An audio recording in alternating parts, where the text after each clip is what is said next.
الحمد لله كفى وسلام على عباده الذين اصطفى وصل وسلم وبارك على نبينا المصطفى وعلى آله وصحبه نجوم الهدى وقادة.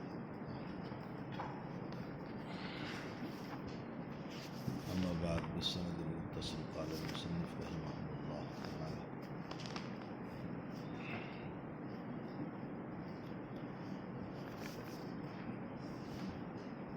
حدثنا أبو اليمان الحكم ابن نافع قال أخبرنا شعيب عن الزهري قال أخبرني عبيد الله بن مسعود أن عبد الله بن عباس أخبره أن أبا سفيان بن حرب أخبره أن هرقل أرسل إليه في رقب من قريش وكان تجارا بالشام في المدة التي كان رسول الله صلى الله عليه وسلم معد فيها أبا سفيان وكفار قريش فأتوهم بإليا فدعاهم في مجلسه وحولهم وزمارهم ثم دعاهم ودعا ترجمانا فقال: أيكم أقرب نسبا بهذا الرجل الذي يزعم أنه نبي؟ قال أبو سفيان: فقلت أنا أقربهم نسبا. فقال: أدنوه مني وقربوا أصحابه فجعله من دزاري. ثم قال لترجماني: قل لهم إني سائل هذا عن هذا الرجل فإن كذبني فكذبوه، فوالله لولا الحياء من أن يعثروا علي كذبا لقدرت عنه.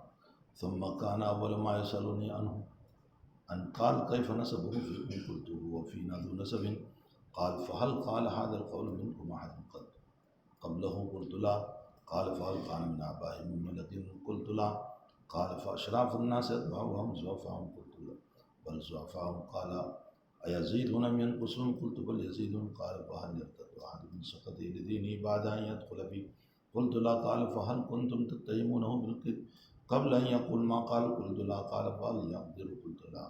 ونحن منه في مدة لا ندري ما هو فاعل فيها. قال: ولم تمكنني كلمة أدخل فيها شيئا غير هذه الكلمة. قال: فهل قاتلتموه؟ قلت: نعم.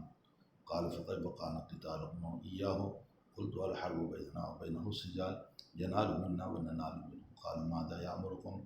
قلت: يقول: اعبدوا الله ولا تشركوا به شيئا واتركوا ما يقول آباؤكم ويأمرنا بالصلاة والصدق والعفاف والصلة. فقال للترجمان: قل له ما سألتك عن نسبه فذكرت أنه فيكم ذو نسب وكذلك الرسل تبعث في نسب قومها. وسألتك: هل قال أحد منكم هذا القول؟ فذكرت أن لا. قلت: لو كان أحد قال هذا القول قبله لقلت رجل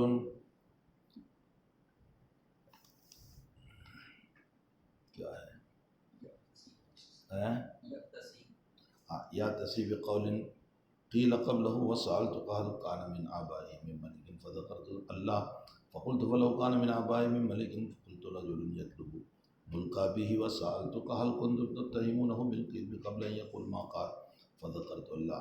فقد أعرف أنه لم يكن ليدر الكذب على الناس ويكذب على الله. وسألتك: أشراف الناس أتبعوا أم زعفاء؟ فذكرت أم زعفاء أتبعوا وهم أتباع الرسول. وسألتك: يزيدون أم ينقصون؟ فذكرت أنهم يزيدون.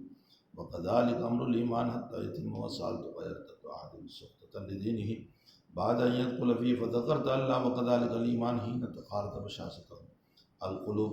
وسألتك: هل يقدر؟ فذكرت الله. وكذلك الرسل لا تقدر. وسألتك: بما يأمركم؟ فذكرت أنه يأمركم أن تعبدوا الله ولا تشركوا به شيئا وينهاكم عن عبادة الأوثان ويأمركم بالصلاة والصدق والعفاف. فإن كان ما تقول حقا فسيملك موضع قدمي هاتين. وقد كنت أعلم أنه خالد فلم أكن أظن أنه منكم. فلو أني أعلم أنه أخلص إليه لتجشمت لقاء ولو كنت عنده لغسلت عن قدميه. ثم دعا بكتاب رسول الله صلى الله عليه وسلم الذي بعث به مع دهية القلب إلى عظيم بصرى. فدفعه عظيم بصرى إلى هرقل فقرأه فإذا فيه بسم الله الرحمن الرحيم.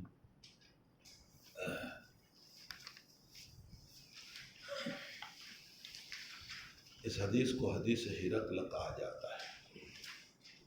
امام بخاری رضی اللہ تعالیٰ عنہ نے اس حدیث کو پوری بخاری شریف میں 12 مقام پر ذکر فرمایا ہے۔ 3 جگہ مفصل ہے، باقی جگہوں پر حسب ضرورت اس روایت کا کوئی نہ کوئی ٹکڑا ذکر فرمایا ہے۔ ایک تو یہاں مفصل ہے، دوسرا کتاب التفسیر میں مفصل ہے۔ قل یا اہل الکتاب تعالوا الی کلمۃ سواء بیننا وبینکم کی تفسیر میں، اور تیسرا یہ روایت کتاب الجہاد میں مفصل ہے، باقی جگہوں پر مختصر ہے۔ مثلا امام بخاری رضی اللہ تعالیٰ عنہ کتاب الصلاۃ کے آغاز میں اس کا ایک ٹکڑا لائیں گے جو ابھی کہ یہ کن باتوں کا حکم دیتے ہیں۔ فرمایا یامرون بالصلاۃ والزکاۃ والعفاف بالصلاۃ والزکاۃ۔ اور ابو سفیان کو کب حکم ملا تھا؟ ہجرت سے پہلے۔ امام بخاری ثابت کریں گے فرضیت نماز مکے میں آ چکی تھی، وہاں اتنا ہی ٹکڑا لائیں گے۔ کتاب الزکوٰۃ میں بھی یہ ٹکڑا لائیں گے اور یہ ثابت کریں گے کہ نفس زکوٰۃ مکی زندگی میں آ چکی تھی، تبھی تو ابو سفیان کہہ رہے ہیں یامرون بالصلاۃ والزکاۃ، حال البتہ تفصیل مدنی زندگی میں آئی۔ میں یہ بتانا چاہتا ہوں کہ جہاں جہاں ضرورت پڑی آپ نے اس روایت کے ٹکڑے کو ذکر کیا، 3 جگہوں پر البتہ آپ نے مفصل ذکر فرمایا۔ روایت ہے کہ عبید اللہ ابن عبداللہ ابن عتبہ ابن مسعود فرماتے ہیں کہ عبداللہ ابن عباس رضی اللہ تعالیٰ عنہ نے بتایا کہ ابو سفیان ابن حرب نے ان کو بتایا۔ معلوم یہ ہوتا ہے کہ ابو سفیان ابن حرب نے اس روایت کو بیان کیا ہے بعد الاسلام، اس لیے کہ کافر کی روایت معتبر نہیں ہے۔ شرائط حدیث میں ایک مسلمان ہونا بھی شرط ہے، کافر کی روایت معتبر نہیں۔ تو ابو سفیان فتح مکہ کے موقع پر ایمان لائے اور اس کے بعد عبداللہ ابن عباس رضی اللہ تعالیٰ عنہ سے اس حدیث کو بیان کیا ہے۔ فلا اشکال، اگرچہ واقعہ زمانہ کفر کا ہے لیکن بیان بعد الاسلام ہے، تو حدیث شریف بعد الاسلام کی ہوئی، اس لیے یہ قابل اعتبار ہوگا۔ ابو سفیان کا نام صخر ہے، یہ ابو سفیان ابن حرب ہے جن کا نام صخر ابن حرب ہے۔ نبی اکرم صلی اللہ علیہ وسلم سے عبد مناف میں جا کر یہ مل جاتے ہیں۔ آپ صلی اللہ علیہ وسلم کا اسم غرامی محمد ابن عبداللہ بن عبد المطلب بن ہاشم بن عبد مناف، اور ابو سفیان بھی اسی طرح صخر ابن حرب ابن امیہ بن عبد شمس بن عبد مناف۔ تو عبد مناف میں جا کر آپ صلی اللہ علیہ وسلم اور صخر بن حرب یہ مل جاتے ہیں۔ ابو سفیان ابن حرب نے یہ بتایا کہ ان ہرقل ارسل الیہ فی رکب من قریش، ہرقل بکسر الہاء و بفتح الراء، یہ راجح ہے لیکن اگر کوئی اس کو ہرقل بھی پڑھنا چاہے تو پڑھ سکتا ہے، یعنی را کے سکون کے ساتھ بھی پڑھ سکتا ہے۔ بعضوں نے اس کو ہا کے فتحہ کے ساتھ بھی جائز قرار دیا، ہرقل ہرقل، ہرقل جو ہے یہ اس کا نام تھا، ویسے اس کا لقب تھا قیصر۔ اس زمانے میں بادشاہ کا لقب ہوا کرتا تھا، جیسے حبشہ کے بادشاہ کو نجاسی کہتے تھے، نام ان کے علیحدہ ہوتے تھے، اسی لیے نبی علیہ السلام پر حبشہ کے جو بادشاہ ایمان لائے اس کا نام ہے اصحمہ،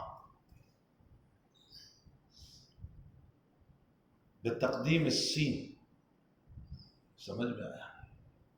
ایک بادشاہ اور بھی ہے اسمح، نہیں، ایمان جو لائے ہیں وہ اسمح، اور جو اصحمہ ہے وہ ایمان نہیں لائے۔ مجھے اس میں شبہ ہے کہ اصحمہ ہے یا اسمح، بہرحال نام ان کے الگ ہوتے تھے، لقب ان کا تھا نجاشی۔ کوئی بھی اس مسند پر بیٹھتا تھا اس کو نجاشی کہا جاتا۔ تو نجاشی بادشاہ تو بہت ہوئے، ایمان کون لایا؟ وہ ایک ہی بادشاہ ہے۔ اسی طرح فارس کے بادشاہ کو کسریٰ کہا جاتا تھا، نام ان کے الگ ہوتے تھے لیکن کسریٰ۔ مصر کے بادشاہ کو عزیز کہا جاتا تھا، یمن کے بادشاہ کو تبع کہا جاتا تھا۔ تو اس طرح القاب تھے، جیسے اس زمانے میں ہندوستان کے بادشاہ کو رائے کہا جاتا تھا، وہ بہت دیر تک چلتے رہا یہ رائے کا لفظ، لالا لجپت رائے وغیرہ، اسی لیے نواب جو ہوتے تھے ہندوؤں کے اندر ان کو بھی رائے کہا جاتا تھا. تو یہ لقب ہوتے تھے اس زمانے میں. جیسے اس کی مثال میں دیا کرتا ہوں کہ نظام الدین میں حضرت جی کا ایک لقب تھا، ہے نہیں تھا، میں ہے نہیں بول رہا ہوں. حضرت مولانا الیاس صاحب رحمۃ اللہ علیہ اور ان کے بعد حضرت جی مولانا یوسف صاحب رحمۃ اللہ علیہ، اس کے بعد حضرت مولانا انعام الحسن صاحب، یہاں تک اس منصب پر بیٹھنے والے کو حضرت جی کہا جاتا تھا، نام الگ تھے. تو کیسر اس کا لقب تھا، نام اس کا ہرقل تھا. ابو سفیان کہتے ہیں کہ ہرقل نے ارسل الیہ فی رقب من قریش، اپنے پاس بلوایا قریش کے اس قافلے کو. رقب راقب کی جمع ہے. وَقَانُوا تُجَّارًا بِالشام، اور یہ تاجرین جو تھے، یہ قریشی جو لوگ تھے، یہ تجارت کی غرض سے گئے تھے شام. تجار تاجر کی جمع ہے، تو یہ تاجرانہ حیثیت سے گئے تھے. فی المدت التی کان رسول اللہ صلی اللہ علیہ وسلم ماد فی ابا سفیان و کفار قریش، اس مدت میں جس میں نبی علیہ الصلوۃ والسلام اور ابو سفیان اور اہل مکہ کی صلح ہوئی تھی. مصالحت نبی اکرم صلی اللہ علیہ وسلم کی سن ہجری 6 کے اخیر میں یا سن 7 کے اوائل میں، جب آپ صلی اللہ علیہ وسلم خیبر سے فارغ ہوئے تو اس موقع پر خیبر کو اللہ تعالیٰ نے خیبر میں فتح عطا فرما. تو آپ کا قلبی رجحان یہ ہوا کہ اب عرب سے نکل کر عجم کو دعوت دینا چاہیے. تو صحابہ نے مشورہ کیا کہ حضرت عجمیوں کا جہاں تک مسئلہ ہے، وہ لوگ بغیر مہر کے کسی کے خط کو قبول نہیں کرتے. عرب کا مجاز تھا بغیر مہر کے بھی قبول کرتے تھے، لیکن عجم کا مجاز بغیر مہر کے، یہ مجاز آج بھی ہے. کوئی بیچارہ مدرسے والا چلا جائے کسی کے پاس چندے کے لیے اور آپ نے اس کو خط لکھ دیا ہو، چاہے آپ نے دستخط کی ہو، لیکن وہ پوچھتے ہیں مہر کا اس میں. آج بھی یہ مجاز ہے اجمیوں کا کہ مہر مانگتے ہیں. تو صحابہ نے مشورہ دیا کہ حضرت مہر کے بغیر وہ لوگ خط قبول نہیں کرتے. تو حضرت نے مہر بنوایا، اپنی انگوٹھی بنوائی اور انگوٹھی میں مہر، اس پر لکھا محمد الرسول اللہ، محمد نیچے رسول بیچ میں اللہ اوپر. پہلے آپ نے یہ انگوٹھی سونے کی بنوائی تھی جیسا کہ بخاری کی روایت میں. اب یہ کہ یہ بحیثیت روایت مسئلہ دوسرا ہے. پھر آپ کو دیکھ کر صحابہ نے بھی بنوائی، پھر آپ نے اس انگوٹھی کو پھینک دیا، صحابہ نے بھی اس کو ڈال دیا. پھر آپ نے چاندی کی انگوٹھی بنوائی اور اسی کے ذریعے سے آپ مہر لگاتے تھے. معلوم یہ ہوتا ہے کہ حضرت کی انگوٹھی مہر کے لیے تھی، اس لیے نہیں تھی کہ وہ فیشن کے لیے تھی. بہت تو اس سے جواز نکل سکتا ہے کہ آپ چاندی کی انگوٹھی پہن سکتے ہیں، اس کو سنت قرار نہیں دیا جا سکتا.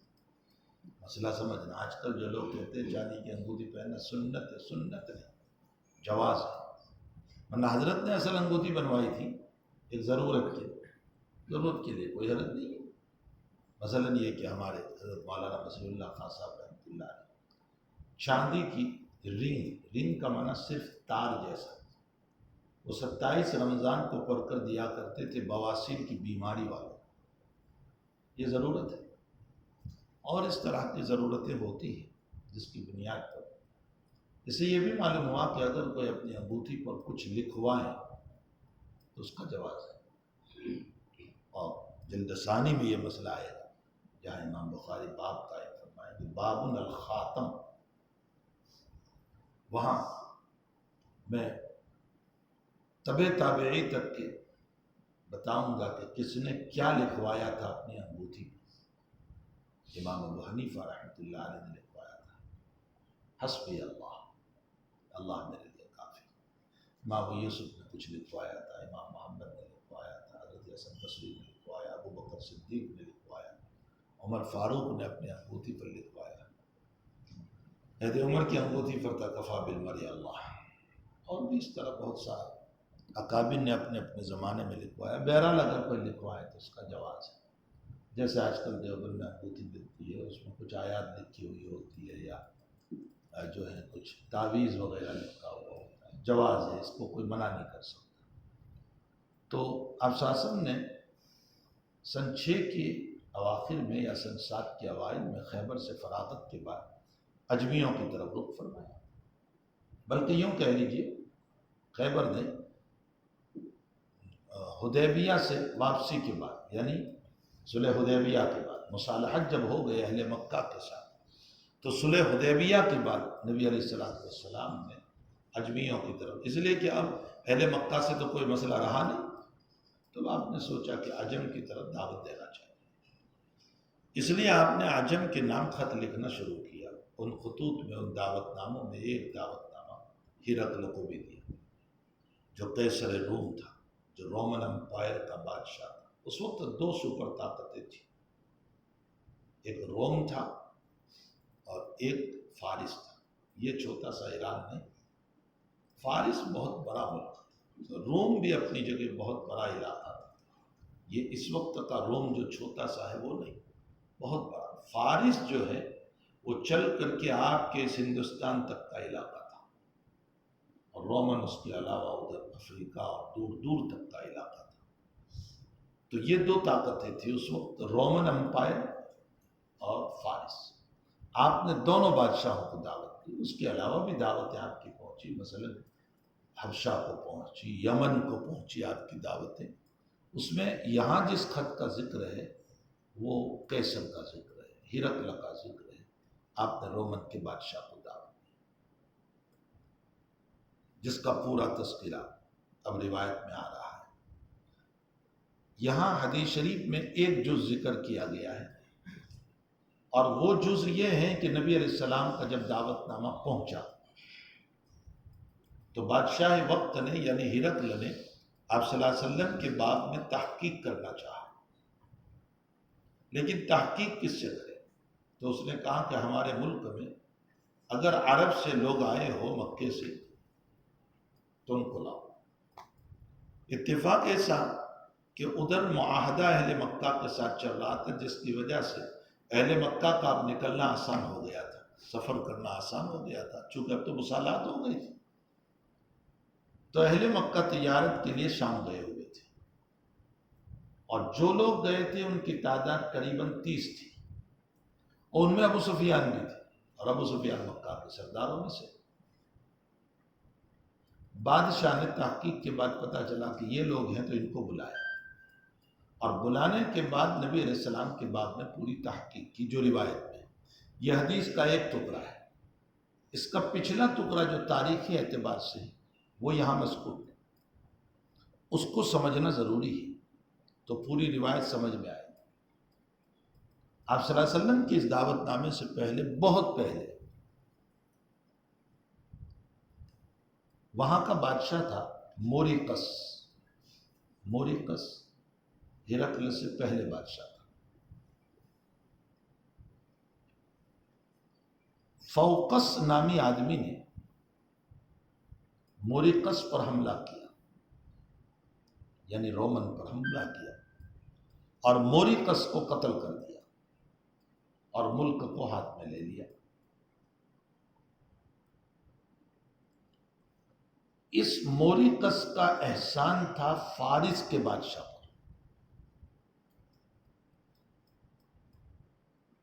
جس کا نام تھا بہرام جوبی.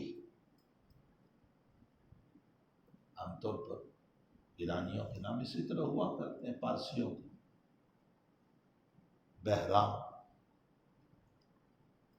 تو بہرام جوبی جو ہیں وہ فارس کا بادشاہ تھا.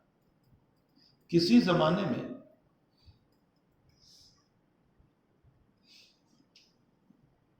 موریقس نے بہرام جوبی کا تعاون کیا تھا، یعنی ہرقل سے پہلے جو بادشاہ تھا رومن امپائر کا موریقس، اس نے فارس کے بادشاہ کا تعاون کیا تھا، بہرام جوبی کا. جب موریقس کے ملک پر حملہ ہوا اور اس کو قتل کیا فوقس نے. یہ واقعہ ہے 602 کا. تو بہرام جوبی کے دل میں آیا کہ موریکس کا مجھ پر احسان ہے، اس نے میرا تعاون کیا تھا، لاؤ اس وقت اس کے ملک پر حالات ہیں، میں اس کا تعاون. بہرام جوبی نے تعاون کیا، فوقس کو شکست دی، جو قابض ہو گیا تھا فوقس اس کو شکست دی، اور شکست دے کر پھر ملک کو لے گیا. لیکن خود بہرام جوبی کی نظر بگڑی، اور بجائے رومیوں کو حوالہ کرنے کے ملک اور موریکس کی اولاد کو حوالہ کرنے کے، بہرام جوبی خود قابض ہو گیا. سمجھ میں بھی آیا؟ یعنی ایرانی بادشاہ تعاون کی غرض سے گیا اور پھر خود ہی قابض ہو گیا. اب ہوا یہ کہ فارس کے بادشاہ کی حکومت فارس پر بھی تھی اور رومن پر بھی تھی، بہرام جوبی کی دونوں جگہ تھی. اہل روم مغلوب ہو گئے. ادھر نبی اکرم صلی اللہ تعالیٰ علیہ وسلم کو نبوت مل چکی ہے اور آپ مکی زندگی میں ہیں، اور یہ سارے حالات ادھر کے مکے میں آ رہے ہیں. اس لیے آ رہے تھے کہ یہ لوگ تجارت کے لیے ادھر جاتے تھے. مسلمان رومیوں کو اپنا ہم نوا خیال کرتے تھے. مکے میں جو مسلمان تھے وہ رومیوں کو اپنا ہم نوا، اس لیے کہ وہ بھی اہل کتاب، مسلمان بھی اہل کتاب اہل قرآن، اور اہل مکہ فارسیوں کو ایرانیوں کو اپنے ہم نوا جانتے تھے، اس لیے کہ وہ بھی آگ کے پرستار، یہ بھی بت کے پرستار. جب بہرام جوبی کا غلبہ ہو گیا تو رومن پر، تو اس غلبے کی وجہ سے فارس والے بڑے خوش ہوئے.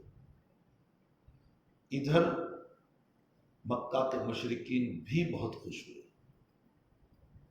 اور کہنے لگے کہ وہاں ہمارے بھائی، یعنی پارسی، ایرانی، فارسی، یہ تمہارے بھائی یعنی رومن امپائر پر، اہل کتاب پر، عیسائیوں پر غالب آ گئے، اسی طرح ہم بھی تم پر غالب آ جائیں گے. بات سمجھ میں آئے؟ یہ مسئلہ ادھر مغلوبیت کا ہوا روم کا. ادھر مشرکین مکہ خوش تھے فارس کی کامیابی پر اور چاہتے تھے کہ ہمارا بھی غلبہ ہو محمد اور اس کے ساتھیوں پر. انہی حالات میں اللہ تعالیٰ نے سورہ روم نازل فرمائی. الف لام میں غلبت الروم، رومی مغلوب ہو گئے، وہی اشارہ تھا. فی ادنی الارض وهم من بعد غلبهم سیغلبون، بہت قلیل مدت میں رومی پھر غالب آ جائے. سیغلبون، یہ اللہ نے بشارت سنا دی، مسلمانوں کو تسلی دی کہ ان قریب اہل کتاب عیسائی روم والے یہ غالب آ جائے. فی ادنی الارض وهم من بعد غلبهم، ان کے غلبے کے بعد یہ لوگ غالب آ جائیں گے. سیغلبون فی بضع سنین، چند سالوں میں. جب یہ آیات اتری تو صدیق اکبر رضی اللہ تعالیٰ عنہ نے اہل مکہ کے ساتھ شرط لگائی کہ رومی لوگ 6 سال میں غالب آ جائیں گے.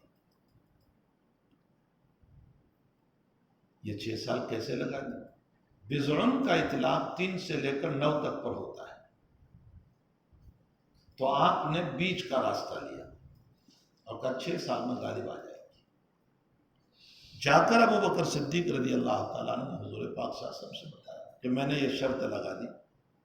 فرمایا کچھ مدت زیادہ لگا دی. فرمایا حضرت امید ہے، یقین ہے کہ 6 سال میں غالب آ جائے گی.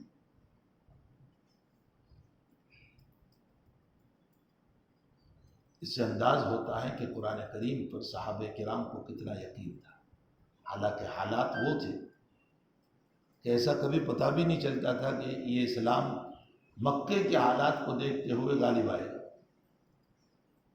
یہ تبلیغ کا کام جب شروع ہوا تو نظام الدین میں حضرت معلیہ صاحب رحمۃ اللہ علیہ 5-6 8 آدمی بیٹھتے تھے اور مولانا کہتے تھے کہ یہ جماعت آسٹریلیا جائے گی اور فلاں جگہ جائے گی اور فلاں جگہ جائے گی، تو کسی صاحب نے کہا حضرت یہیں کے ٹھکانے نہیں ہیں، لیکن کلندر کی زبان تھی،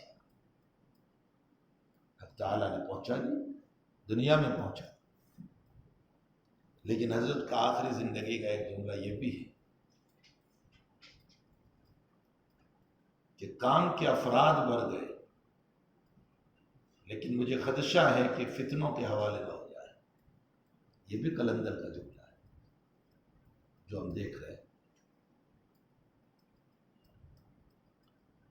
تو ہوا یہ کہ ادھر پھر نبی اکرم صلی اللہ علیہ وسلم کی ہجرت ہو گئی مدینہ المنورہ۔ ابو بکر نے تو شرط لگا لی تھی، پھر اس کے بعد ہجرت ہو گئی۔ ہجرت کے 6 سال گزرے تھے، ادھر صلح حدیبیہ ہوا، ادھر یہ ہوا کہ 616 عیسوی میں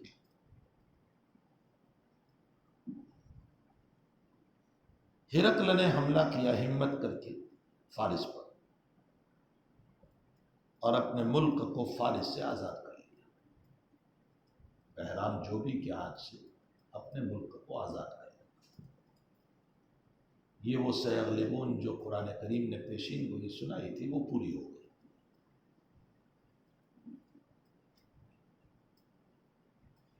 جب روم آزاد ہو گیا فارس کے ہاتھوں سے، تو ہرقل نے نظر مانی، بلکہ نظر مانی تھی کہ اگر مجھے کامیابی مل جائے اور فتح نصیب ہو تو میں بیت المقدس جا کر کے صلیب نصب کروں گا۔ صلیب ان کا عبادتی مسئلہ تھا جو عیسیٰ علیہ السلام کی بات، اور بیت المقدس ان کا قبلہ تھا، تو کہا کہ میں اس کو جا کر وہاں نصب کروں گا۔ ہوا ہے کہ جب اس کو یہ مسئلہ غلبہ ہو گیا تو ہرقل ہمس اس کی دارالحکومت تھی، وہاں سے بیت المقدس جس کو ایلیا بھی کہا جاتا ہے،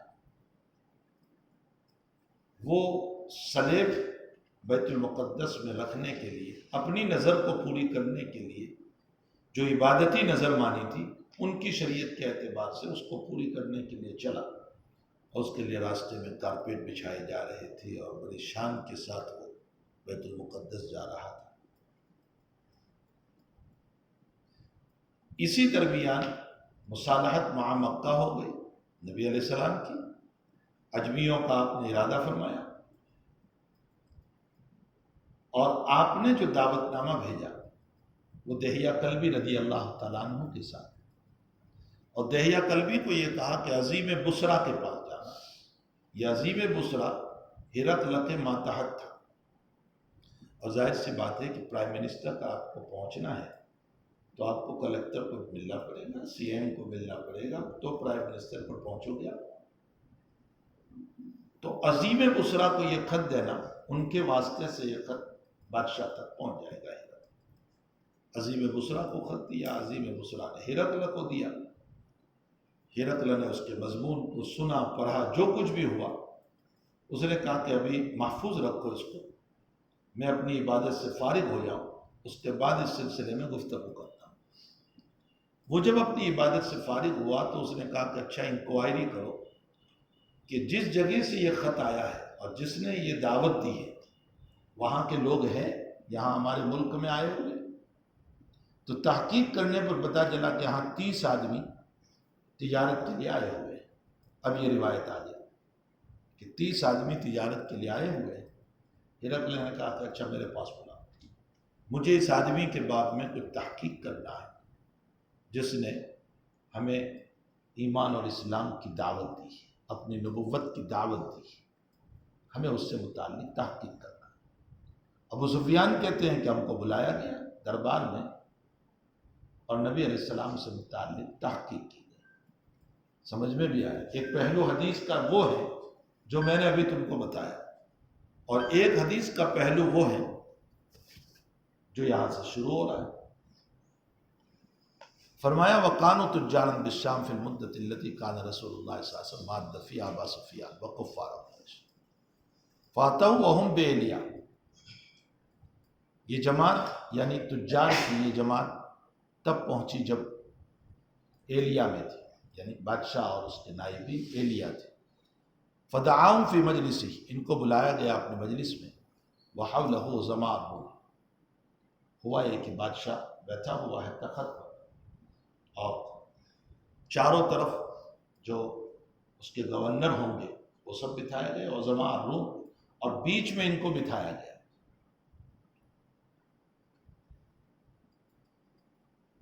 ثم دعاهم ودعا ترجمانهم، پھر اس جماعت کو بلایا یعنی اہل مکہ کو، اور ایک مترجم کو بلایا۔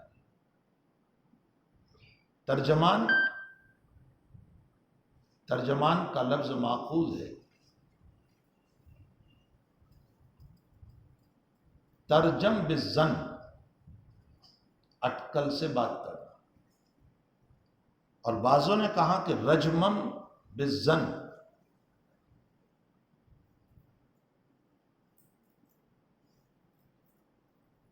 رجمم بالزن کا مطلب بھی یہی ہوتا ہے، اٹکل سے بات کرنا۔ مسئلہ یہ ہے کہ دور جاہلیت میں مترجم کا یہی حال تھا کہ وہ اٹکل سے باتیں کرتے تھے، قائل کچھ کہتا تھا، مترجم کچھ اور کہتا تھا، اس سے ترجمان کا لفظ نکالا گیا۔ ہم گودرا کے اجتماع میں تھے، اس وقت عرب جماعتیں بہت آتی تھی، تو ان کو بھی وقت دیا جاتا تھا اس طرح پر کہ وہ تو لاکھوں کا مجمع ہوتا تھا، چونکہ عالمی اجتماعات ہوتی تھی۔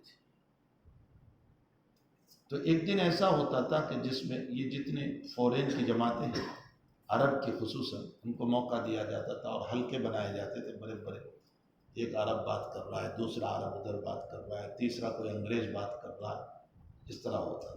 تو ہم عرب کے اس مجلس میں بیٹھے ہوئے تھے جس میں عرب بات کر رہا تھا، اب وہ کچھ اور بات کر رہا تھا اور مترجم کچھ اور نہیں چلا رہا تھا۔